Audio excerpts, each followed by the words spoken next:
అందరికీ నమస్కారం.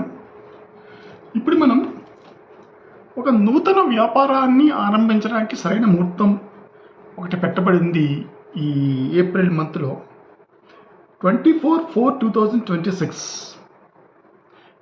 24/4/2026 okay.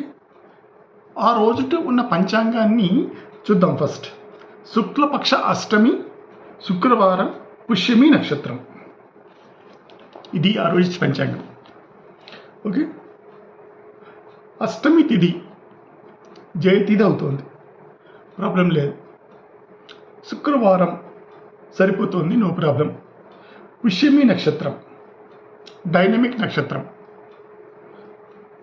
Okay. పంచాంగ శుద్ధి బాగుంది.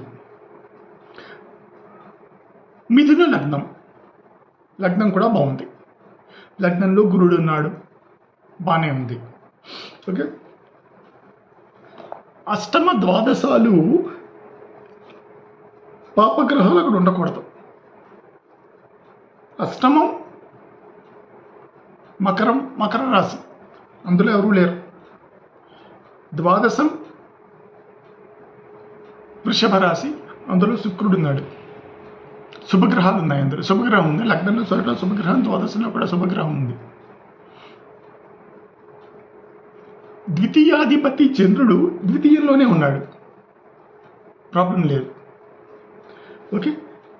సో ఈ రకంగా ఒకవేళ 24/6/2026 ఒక నూతన వ్యాపారం ప్రారంభించుకోవడానికి అద్భుతమైన ముహూర్తం ఉంది. వేళ మీకు ఇది మీ తారాబలం చంద్రబలం చూసుకుని మీకు సూట్ అయితే కనుక ఆ రోజు మీరు నూతన వ్యాపారాన్ని ప్రారంభించుకోవచ్చు. నమస్కారం.